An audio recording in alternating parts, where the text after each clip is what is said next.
বড় পরিকল্পনা করতে চাইলে গোপন রাখুন, বড় কিছু করতে চাইলে আলাদা হয়ে যান, মানুষের চোখ থেকে আলাদা হয়ে যান, লিখে রাখুন, সেভাবে করুন। আপনি প্রকাশ যখন করে দেন তখন আর ওই কাজটা হয় না, তখন আর ওটা করতে পারেন, কারণ শয়তান আছে, শত্রুরা আছে এবং মানুষের চোখ আছে। স্বপ্ন দেখুন, স্বপ্নটা নিজের মাঝে রাখুন। বাচ্চাদের কিনে স্বপ্ন দেখুন, নিজের মাঝে রাখুন, বলে বলে বেড়াবেন না। নেয়ামতের কথা এত বেশি বলতে নাই, আল্লাহ শুকর দেখুন। সাবধান, শব্দ উচ্চারণ ইজ ভেরি ইম্পর্টেন্ট। শব্দ উচ্চারণ যাবে না। এই যে মায়েরা অনেক সময় রাগান্বিত হয়ে তোমারে দিয়ে কিচ্ছু হবে না, বাবারে দিয়ে বলছে তুই যে হাল চাষ কর, ও পরে হাল চাষই করবে। কারণ আপনি কেন কথা বললেন? ছেলে বলছে হে আমার প্রিয় বাবা, এবার বাবা বলতেছে হে আমার প্রিয় সন্তান। ইয়া বুনাইয়া, নট ইয়া ইবনি। ইবনুন মানে সন্তান, ছেলে, কিন্তু বুনাইয়া মানে হচ্ছে প্রিয়তম সন্তান। হে আমার প্রিয়তম সন্তান, লা তাকসুস রুইয়াকা আলা ইখওয়াতিকা ফায়াকিদু লাইকা কাইদা। তোমার স্বপ্নের কথা তোমার ভাইদেরকে বলো না, তোমার ভাইরা তোমার বিরুদ্ধে চক্রান্ত করতে পারে। বাবা দেখে দূরদর্শী হওয়া লাগে, মা দেখে দূরদর্শী হওয়া লাগে। দেখতে হয় যে কি হতে পারে, কি কি সম্ভাবনা আছে, এটা দেখতে হয়। কেবল সন্তান জন্ম দেওয়ার মধ্যে কোনো সফলতা নেই। সন্তান কিন্তু গরু ছাগল জন্ম দেয়, ওই বনের প্রাণীগুলো সন্তান জন্ম দেয়। সন্তান জন্ম দেওয়ার মধ্যে কোনো এর মধ্যে কোনো সফলতা নাই, এর মধ্যে কোনো অর্জন নাই, বড় অর্জন নাই। বড় অর্জন হলো আপনি তাদেরকে মানুষ বানাইছেন কিনা। কারণ ওরা তো আল্লাহর বান্দা হিসেবে দুনিয়াতে এসে, ওরা ইনোসেন্ট হিসেবে দুনিয়াতে এসে, আমরা তাদেরকে ইনোসেন্ট হিসেবে রাখতে পারছি কিনা, আমরা ওদেরকে ভালো মানুষ বানাতে পারছি কিনা, ওদেরকে সফল মানুষ বানাতে পারছি কিনা, এটা হচ্ছে আমাদের জন্য দেখার একটা বড় ইস্যু। এখানে এই বাচ্চারা, আপনাদের বাচ্চারা আছে, আপনাদের বাচ্চারা কিন্তু মানব জাতির জন্য দায়িত্বপ্রাপ্ত, মানব জাতির মুক্তির জন্য দায়িত্বপ্রাপ্ত। একটা মুসলিম বাচ্চা মানে কি গোটা মানব জাতিকে মুক্তির দেয়ার মধ্যে সেই সামর্থ্য নিয়ে তারা আসে। কিন্তু পিতামাতা তাদেরকে বলেছেন বাবা মা তাকে ইহুদি বানায়, খ্রিস্টান বানায়, অথবা কি মূর্তি পূজক, অগ্নি পূজক বানায়, পিতামাতা বানায়, মাজুসি বানায়। এটা পিতামাতার ব্যর্থতা, তাদের দায়। বাবা বললেন তোমার গল্পের, তোমার এই ঘটনাটা তুমি তোমার ভাইদেরকে বলো না। ফায়াকিদু লাইকা কাইদা। কারণ কি? ইন্না শাইতানা লাকুম আদু মুবিন। কারণ শয়তান তো লিল ইনসানি আদু, শয়তান তো আছে, শয়তান বড় শত্রু, শয়তানটা বড় দুর্ঘটনা ঘটিয়ে ফেলবে। আমরা দেখুন প্রিয় বোনেরা, আপনারা যখন আপনার স্বামীদেরকে নিয়ে গিয়েছেন কোনো একটা চাইনিজ হোটেলে, অথবা কোথাও ঘুরতে গিয়েছেন, কক্সবাজারে গিয়েছেন, অথবা আপনি গিয়েছেন দেশের বাইরে, যত জায়গায় যান সব ছবি তুলে কিছুক্ষণ পর পরে সোশ্যাল মিডিয়াতে দেন। কারণ কি? ঘটনা কি? এটা একটা হ্যাপি মোমেন্ট। আপনি কি সারা বছরই হ্যাপি থাকেন নাকি? আপনি কি প্রতিদিনই খাইতে যান ডাইনে ইয়েতে, কোন ভালো রেস্টুরেন্টে? আজকে এখানে এসছেন ইমানুয়েলসে, এখন এখানে ছবি তুলে সোশ্যাল মিডিয়াতে দেবেন। আপনি কি প্রতিদিন এখানে আসেন নাকি?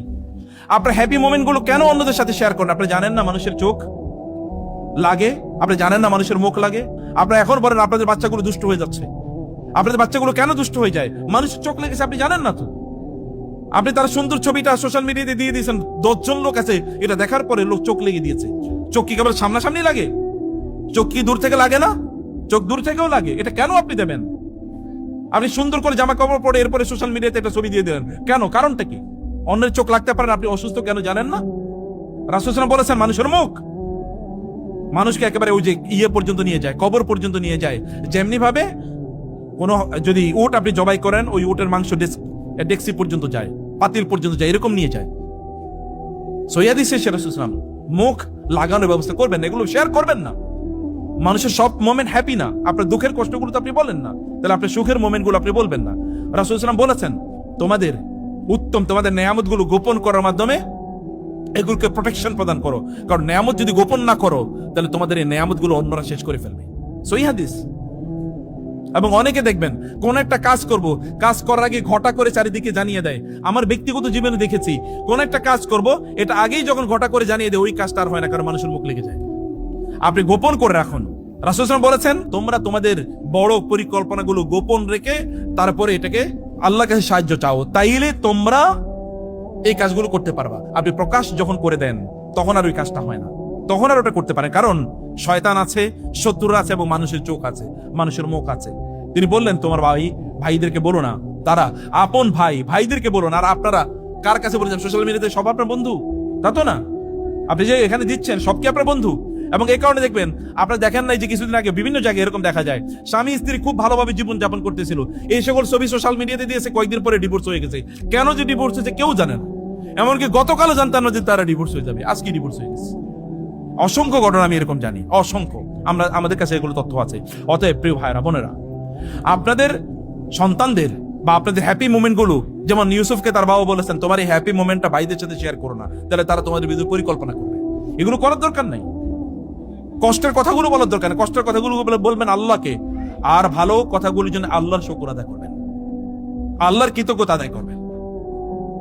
বড় পরিকল্পনা করতে চাইলে গোপন রাখুন, বড় কিছু করতে চাইলে আলাদা হয়ে যান, মানুষের চোখ থেকে আলাদা হয়ে যান, লিখে রাখুন, সেভাবে করুন। আপনারা দেখেন যারা পৃথিবী চালায় ওরা বলে না আগামী বছর আমি এটা করবো। আপনি জানেন এখন থেকে 10 বছর পর, গত 3 বছর আগে এআই যে গোটা পৃথিবীকে নিয়ন্ত্রণ করবে কেউ কোনোদিন বলেছে, বুঝেছে? এখন আমি দেখেছি পর্যন্ত ব্রেনের মানে ইয়েগুলো হচ্ছে, কি বলে, সার্জারি গুলো হচ্ছে কিন্তু এর মাধ্যমে। ব্রেনের সার্জারি করছে যেটা এত জটিল, এটা কারণ কোনো মানুষ করতে গেলে বিপদ হয়ে যাবে, কারণ ব্রেন এআই দিয়ে করতেছে। এবং আমি দেখেছি এখন মেডিকেল মানে সার্জন যারা, অর্থাৎ যারা অপারেশন করে, এখন এআই অপারেশন করতেছে। কয়েকদিন পরে কোথায় গিয়ে দাঁড়াবে এই পৃথিবী বলেন আপনারা? কিন্তু ওরা কিন্তু করতেছে নীরবে, ওরা গোটা পৃথিবী শাসন করছে নীরবে। কে করতেছে আপনি জানেন না, কিন্তু আমরা কি একটা করবো, আমরা হয়তো তেলা পোকা মারবো, তার আগে ফেসবুকে আমি পোস্ট দিয়ে দিচ্ছি এখন আমি কামান নিয়ে যাইতেছি, অ্যাটম বোম নিয়ে যাইতেছি, কারণ তেলা পোকা মারবো। অবস্থাটা ওইরকম। এই কারণে কোনো কাজ হয় না আমাদের দিয়ে, মুসলমানদেরকে দিয়ে কোনো কাজ হয় না। আপনাদেরকেও স্বপ্ন দেখুন, স্বপ্নটা নিজের মাঝে রাখুন, বাচ্চাদের কিনে স্বপ্ন দেখুন, নিজের মাঝে রাখুন, বলে বলে বেড়াবেন। নেয়ামতের কথা এত বেশি বলতে নাই, আল্লাহ শুকর আদায় করুন। আল্লাহকে বলুন যে আল্লাহ তাআলা যিনি আপনাকে দিয়েছেন, তিনি বলেন তুমি এগুলো বলো না। আল্লাহ তাআলা বলেছেন এখানে যে সকল ব্যক্তিরা জানতে চায় তাদের জন্য এখানে আয়াত আছে, নিদর্শন আছে, অনেক শিক্ষার উপকরণ আছে। এখন দেখুন ঘটনাটা কি হচ্ছে। আল্লাহ তাআলা বলেন ইজ ক্বালু লা ইউসুফ ওয়া আখুহু আহাব্বু ইলা আবিনা মিন্না ওয়া নাহনু উসবা ইন্না আবানা লাফি দালালিম মুবিন। ইউসুফের ভাইরা এবার 11 ভাই একত্রিত হলো, 10 ভাই, 11 ভাই না, ছোটজন তো তার ছোট ভাই, 10 ভাই এবার একত্রিত হলো এবং তারা বলল চলো আমরা ইউসুফকে হত্যা করি, অথবা তাকে কি এমন একটা দেশে তাকে ফেলে নিয়ে আসি যেন বাবা এখন কেবল আমাদেরকে ভালোবাসে। বাবারা ভালো করে শুনুন, মায়েরা ভালো করে শুনুন, এটা একটা জটিল একটা জায়গা। ইয়াকুব আলাইহিস সালাম এই কাজ করেননি বটে, কিন্তু ভাইরা মানে ইয়াকুব আলাইহিস সালামের ছেলেরা এটা মনে করতো যে বাবা শুধু ইউসুফকে বেশি ভালোবাসে এবং তার ভাইকে বেশি ভালোবাসে, আমাদেরকে ভালোবাসে না, অতএব বাবার ভালোবাসা পাওয়ার জন্য ওরে হত্যা করাই লাগবে। আমরা কখনো কখনো আমাদের বাচ্চাদেরকে হত্যাকারী বানাই। কিভাবে বানাই জানেন? এখনো আমাদেরকে, গত 2 দিন আগে একজন আমাদেরকে প্রশ্ন করলো, কোন একটা জায়গায় আমি আলোচনা করেছিলাম পিতামাতার প্রতি অনুগত থাকা, পিতামাতা ইত্যাদি। তো বলে স্যার আমার মার প্রতি সাথে কি বাবার সাথে কি আমি ভালো আচরণ করবো আমার মা বাবার সাথে? বলে কেন? বলে আমার মা বাবা আমার ওই ভাই বোনদেরকে এত পরিমাণ ফেভার করে যে আমাকে কোনো ফেভারই করে না, এবং এই কারণে আমি বাসা থেকে বের হয়ে গেছি, আমি এখন বাসায় থাকি না, এখন আমি তার সাথে যোগাযোগও করি না। আপনি যে বলতেছেন যোগাযোগ না করলে, কথাবার্তা না বললে আমরা বরকত শূন্য, বা আমার কি করা উচিত? আমার করা উচিত কি? আমি কি তার সাথে যোগাযোগ রাখবো? দেখেছেন বাচ্চা ঘর থেকে বের হয়ে গেছে, থাকেই না, বাবা মার সাথে যোগাযোগই করে না। বলে আমি এখন অনেক ভালো আছি, টাকা পয়সা ইনকাম করি, কিন্তু আমার বাবা মার কথা শুনতেই মনে চায় না, কারণ তারা আমার উপর জুলুম করেছে। সন্তানদেরকে ভালোবাসার ক্ষেত্রেও মুহাম্মদ রাসূলুল্লাহ একমাত্র ব্যক্তি মানব ইতিহাসে যিনি সন্তানদেরকে ভালোবাসার ক্ষেত্রে জাস্টিস করতে বলেছেন। রাসূলুল্লাহ সাল্লাল্লাহু আলাইহি ওয়াসাল্লাম বসেছিলেন, এর মধ্যে একজন সাহাবী তার পাশে বসা ছিল, তার একটা ছেলে এসছে, ছোট ছেলে। আসার পরে রাসূলুল্লাহ সাল্লাল্লাহু আলাইহি ওয়াসাল্লাম দেখলেন উনি ওই ছেলেটাকে কি করেছেন, চুমু দিয়েছেন, চুমু দিয়ে তার কোলে বসিয়েছেন। এরপরে তার ছোট মেয়েটা এসছে, মেয়েটা আসার পরে তাকে চুমু দেন নাই, কোলেও বসান নাই, পাশে দাঁড়া করে রেখেছেন। রাসূল বললেন তুমি এই দুজনের মধ্যে কি করো নেই, ইনসাফ করো নেই, আদল করো নেই, চুমু দেওয়ার মধ্যে আদল করে নেই। এই মানুষ কোথায় পাবেন আপনি? এই দিন কোথায় পাবেন আপনি? বলে চুমু দেওয়ার মধ্যে তুমি আদর করো না, ওকে চুমু দিয়েছো তাকেও চুমু দাও, তাকে কোলে বসেছো তাকেও কোলে বসাও, এটাই আদল। যদি ইমোশনাল ইস্যুতে যদি জাস্টিস করতে হয়, তাহলে অর্থনীতির ইস্যুতে কিভাবে জাস্টিস করবেন আপনি? কাউকে আপনি একটু বেশি ভালোবাসলেন, কাউকে একটু, কিছু কিছু সন্তানরা বলে মা কেবল আমারই দোষ দেখে, এটা মায়ের দোষ, এটা মায়ের প্রবলেম। কেন সন্তানকে ইমপ্রেশন দিতে পারলো না? বাবা কেবল ওকে ভালোবাসে, কেন এটা ইমপ্রেশন দিতে পারলেন না? এবং আপনার সন্তানদেরকে আপনি নষ্ট করছেন, আপনি জানেন, ওদেরকে আপনি নষ্ট করছেন, এটা করবেন না। সবাইকে সমান চোখে দেখা, হ্যাঁ এটা ইমোশনাল ইস্যু, তো সমান তো এটা তো আপনি পাল্লা দিয়ে ভাগ করতে পারবেন না, কিন্তু আপনি কমপক্ষে প্রদর্শন করুন। কোন সন্তান একটু বেশি ভালো, একটু বেশি, কেউ একটু এগিয়ে আছে, কেউ একটু দিনদার, তার প্রতি আপনার ভালোবাসা বাড়তে পারে। যেমন ইউসুফ আলাইহিস সালাতু ওয়াস সালামের প্রতি তার বাবার ভালোবাসা একটু বেশি ছিল, এটা ইনজাস্টিস না, কিন্তু এটা যেন প্রদর্শিত না হয়, অন্যজন এটা মনে না করে। দেখেছেন ভাইয়েরা কি বলছে? তারা বলছে যে বাবা ওকে বেশি ভালোবাসে, ইয়াখলু লাকুম ওয়াজহু আবিকুম, বাবা তাইলে তোমাদেরকে বেশি ভালোবাসবে, তোমাদের দিকেও তাকাবে, তোমাদেরকেও ভালোবাসবে। ওয়া তাকুনু মিন বাদি কওমান সালিহিন, ঠিক আছে, এটা একটা মনস্তত্ত্ব, সাইকোলজি। ওয়া তাকুনু মিন বাদি কওমান সালিহিন, আগে ওরে মারি, এরপরে আমরা ভালো মানুষ হয়ে যাবো। যেমন এখন আপনারা অনেকেই মনে করেন এখন তো ইয়াং ম্যান, একটু ফষ্টি নষ্টি করি, এই বয়সে তো একটু আকাম কুকাম করবেই, একটু হারাম ইনকাম করি, এরপরে ভালো হয়ে যাবো, হজ করে এরপরে ভালো হয়ে যাবো। আচ্ছা এখন তো এই বয়সে একটু খারাপ কাজ করি, এরপরে আমরা দিনদার আল্লাহওয়ালা হয়ে যাবো। এই জাতীয় মানসিকতা একটা কুফরি মানসিকতা। আপনি কি জানেন যে এরপরে আপনি কতদিন বেঁচে থাকবেন? আপনি তো মারাও যেতে পারেন। কয়েকদিন গতকাল দেখেছেন না ভাইরাল নিউজ, সৌদি যুবরাজ নাকি কি ওই যে কোথায় ইংল্যান্ডে কোথায় যেন মদ খাইতে গিয়ে মারা গেছে। আমি জানি না, বাংলাদেশের নিউজেরও তো বিশ্বাস করার কোনো কারণ নেই, কিন্তু এরকম ঘটনা বিভিন্ন জায়গায় ঘটতেই পারে যে এরপরে আমরা ভালো হয়ে যাব। এরকম একটা মানসিকতা লালন করা, এটা আল্লাহ সুবহানাহু ওয়া তাআলার বিরুদ্ধে একটা বিদ্রোহ। এরকম কোন মানসিকতা লালন করার কোনো সুযোগ আমাদের কোনো অবস্থায় নাই। ইউসুফ আলাইহিস সালামকে তারা হত্যা করার জন্য কি করলো? নিয়ে গেল, বাবাকে বলল, বাবা একটু ইউসুফকে দাও আমাদের সাথে খেলতে। বাবা কিন্তু আগে আশঙ্কা, কারণ বাচ্চাদের ব্যাপারে বাবার নজরদারি আছে, এই ছেলেদের মধ্যে একটু দুষ্ট প্রবণতা আছে। না না, তোমরা ইউসুফকে যদি নিয়ে যাও তাহলে সে কি করবে? তোমরা হয়তো তাকে নিয়ে খেলতে যাবে, তোমরা তার ব্যাপারে একটু অন্যমনস্ক হয়ে যাবে, এরপরে নেকড়ে বাঘ এসে তাকে খেয়ে ফেলবে। বলে বাবা কি বলেন? ওয়ানাহনু উসবা, আমরা একটা দল, আমরা এতগুলো ভাই, আমাদের সামনে আমাদের ছোট ভাইকে খেয়ে ফেলবে না, হতে পারে না। তারা বাবাকে ফুসলালেন, বাবা তাদের কথা রাজি হলো, ছেলেকে দিয়ে দিল। ছেলেকে দিয়ে দেওয়ার পরে তারপরে কি করেছে? তারা ইউসুফ আলাইহিস সালামকে নিয়ে গেলেন। ইউসুফ আলাইহিস সালামকে তারা হত্যা করার জন্য পরিকল্পনা করলেন। বড় ভাই বলল, না, তাকে হত্যা করো না, বরং কূপে নিক্ষেপ করো, অন্তত বাঁচুক। এরপরে লোকেরা তাকে কি নিয়ে যাবে অন্য জায়গায়, তাকে ইয়ালতাকিদু বাদুস সাইয়ারা, তাকে নিয়ে যাবে কোনো ব্যবসায়িক দল, এরপরে তাকে বিক্রি করে দেবে। আমাদের কাজও হইল এবং সেও বেঁচে গেল, এরকম একটা কিছু। বড় ভাইয়ের কথা তারা মেনে নিল। ইউসুফ আলাইহিস সালামকে ওইখানে তারা ওই কূপের মধ্যে তারা ছুঁড়ে ফেললো। এরপরে ইউসুফ আলাইহিস সালাতু ওয়াস সালামের জামা কাপড় নিয়ে বাবার কাছে আসছে কখন? ওয়াজা ও আবাহুম ঈশা আন ইয়াবকুন, বাবার কাছে এসে এশার সময় কাঁদতে কাঁদতে। কখন আসছে? এশার সময় কাঁদতে কাঁদতে। প্রত্যেকটা শব্দ কোরআনের, প্রত্যেকটা শব্দ আমাকে ক্লু দেয়, এটাই কোরআনের নলেজ। আপনাদের বাচ্চারা যদি এশার সময় রাতের অন্ধকারে অথবা সন্ধ্যার পরে বাসায় আসে, তাহলে বলবেন অলরেডি লস্ট। এগুলো একটাও নাই, এগুলো সব অলরেডি কি শয়তানের খাবারে পরিণত হয়েছে। আপনার সন্তান সন্ধ্যার পরে বাসায় কেন আসবে বলেন? তার কাজ কি? সে কেন সন্ধ্যার পর পর্যন্ত বাসায় থাকে? সন্ধ্যার পরে আপনি জানেন, রাসূলুল্লাহ সাল্লাল্লাহু আলাইহি ওয়াসাল্লাম বলেছেন, সন্ধ্যার পরে যখন সন্ধ্যা নামে তখন চারিদিকে শয়তানগুলো ছড়িয়ে পড়ে, এবং আপনি জানেন না দরজাগুলো বন্ধ করে দিতে হবে বিসমিল্লাহ বলে। এই যে বন্ধুকে বলছি, ঘরের দরজাগুলো জানালা দরজা বিসমিল্লাহ বলে বন্ধ করে দেবেন, তাইলে আর শয়তান এরপরে সন্ধ্যার পরে এরপর আবার আধা ঘন্টা পরে খুলে দেন, কোনো সমস্যা নেই, তখন আর শয়তান প্রবেশ করতে পারবে না, কারণ ওই সময় শয়তানগুলো চারদিকে ছড়িয়ে পড়ে। আপনার সন্তান সন্ধ্যায় কেন, সন্ধ্যার পরে কেন বাসায় আসে? ও আড্ডা দিল কোথায়? কিসের পড়াশোনা করে ও যে সন্ধ্যার পরে সে বাসায় আসে?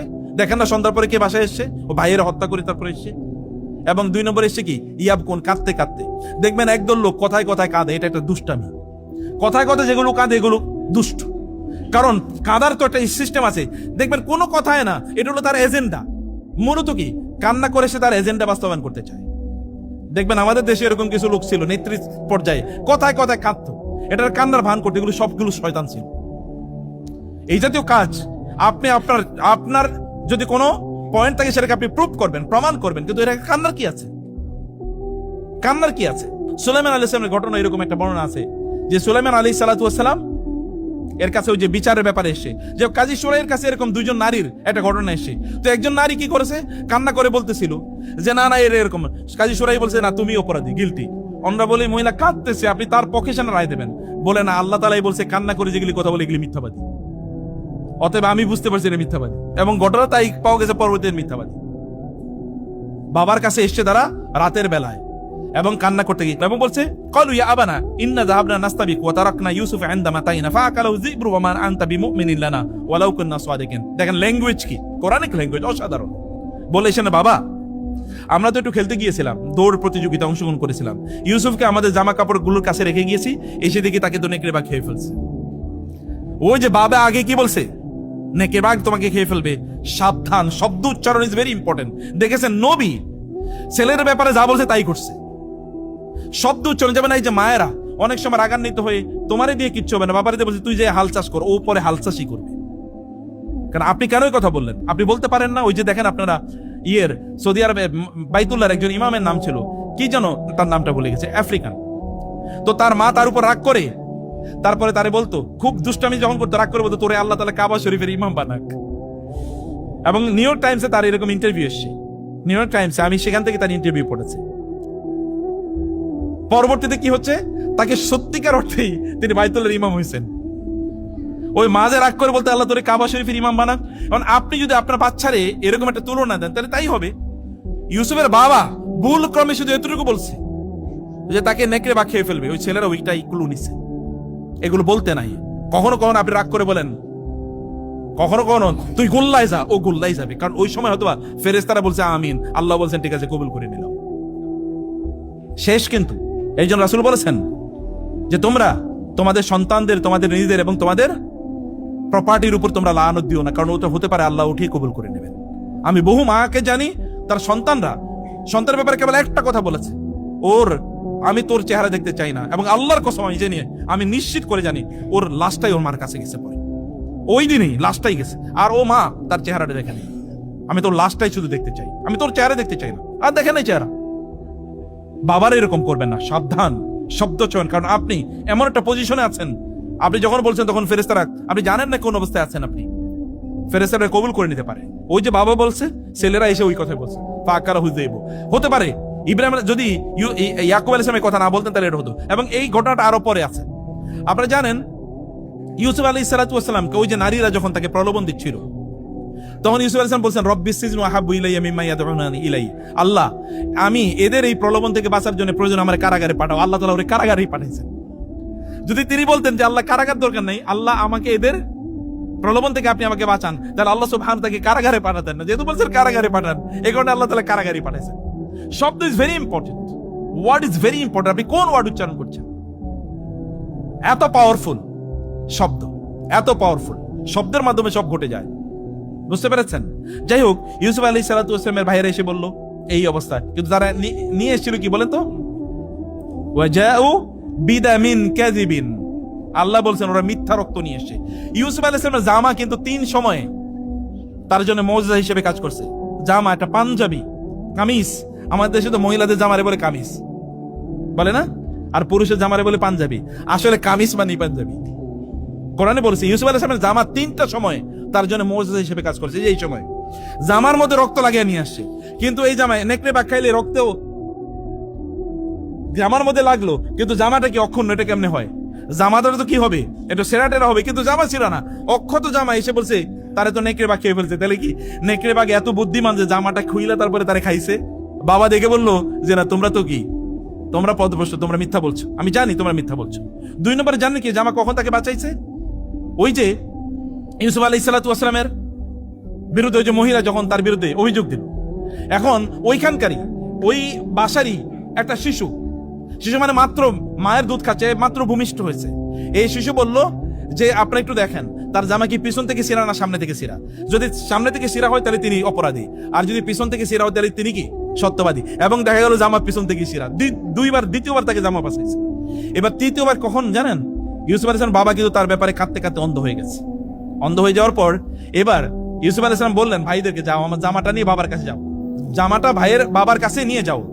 জামাটা বাবা দেখার পরে কি হয়েছে, তিনি আবার তার চোখ ফিরে পেয়েছেন, তার অন্ধত্ব শেষ হয়ে গেছে, তিনি আবার চোখ আগের মতো চোখ হয়ে গেছে। একটা জামা, একজন মানুষ যদি আল্লাহওয়ালা হয়, তার জামা পর্যন্ত তার জন্য মুজিজা বা কারামতের মতো করে কাজ করতে পারে, যেমন ইউসুফ আলাইহিস সালামের জন্য করেছে, ইউসুফ আলাইহিস সালামের জন্য যেমন করেছে। অর্থাৎ আমরা আমাদের সন্তানদের কিন্তু আমরা আল্লাহওয়ালা বানাই, তাহলে কি হয় দেখেন। ইউসুফ আলাইহিস সালাতু ওয়াস সালাম তার বাবা তাকে কি শিক্ষা দিল ছোটবেলা। এখানে কিন্তু কূপে ভাইয়েরা তাকে নিক্ষেপ করেছে, কূপ থেকে একদল ব্যবসায়ী তাকে এখান থেকে তুলে নিয়ে গেছে, তুলে নিয়ে তারপরে তাকে মিশরের বাজারে বিক্রি করে দিয়েছে। তখন কিন্তু কৃতদাস বিক্রি হতো গরু ছাগলের মতো বাজারে। এবং ওই মিশরের তৎকালীন গভর্নর আজিজ মিশর মানে মিশরের গভর্নর। মিশর তো এটা, মিশর মানে মিশরের সাম্রাজ্য মানে কিন্তু শুধুমাত্র এতটুকু না, বিশাল একটা সাম্রাজ্য, আর অনেক দেশের সাথে আছে। এই মিশরের এই এতটুকু জায়গায় যিনি গভর্নর ছিলেন, তিনি এই ছেলেটাকে তুলে বাজারে থেকে কিনে নিয়ে গেলেন এবং তার স্ত্রীকে বললেন তোমার জন্য নিয়ে এসেছি এরকম একটা ছেলে, দেখতে খুবই সুন্দর। তিনি যখন বড় হলেন, একটা ইয়াং ছেলে যখন, মানে এমনি তো ইউসুফ তিনি বাবার কি, তিনি তার বাবা হচ্ছে নবী, আবার আরব, অতএব আবার ইয়াং ম্যান। এবং এছাড়া রাসূল সাল্লাল্লাহু আলাইহি ওয়াসাল্লাম বলেছেন তাকে সৃষ্টির অর্ধেক সৌন্দর্য আল্লাহ তাআলা দিয়েছেন, মানে কি পরিমাণ সুন্দর। এবং যখন তিনি ইয়াং টকবকি যুবক, তখন তো তার প্রতি একটু আকর্ষণ লাগবেই, ওই মহিলা তার প্রতি আকর্ষিত হয়ে পড়েছে এবং তাকে খারাপ কাজে উদ্বুদ্ধ করেছে। কেউ দেখেন ইউসুফ আলাইহিস সালাতু ওয়াস সালাম বাবার কাছ থেকে কি শিক্ষা পেলেন। তিনি কিন্তু ওইখানে, বাবা এখনো নাই, ছোটবেলায় তিনি হারিয়ে গেছেন।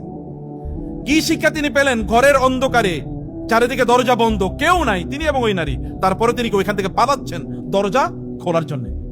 দরজা কিন্তু বন্ধ, কিন্তু তারপর তিনি সেখান থেকে পালাচ্ছেন। এই দরজা খুললো কি? কোরআনে কোথাও নাই দরজা কে খুললো, দরজা কে খুলে দিয়েছে? ফেরেশতারা তার জন্য আল্লাহ তাআলা ব্যবস্থা করে দিয়েছেন। তিনি দৌড়াচ্ছেন, টাস টাস করে দরজা খুলে যাচ্ছে। রাজপ্রাসাদের দরজা, অনেক দরজা, এবং অন্দর মহলে তিনি তাকে নিয়ে গেছেন, সেখান থেকে তিনি বের হয়ে যাচ্ছেন।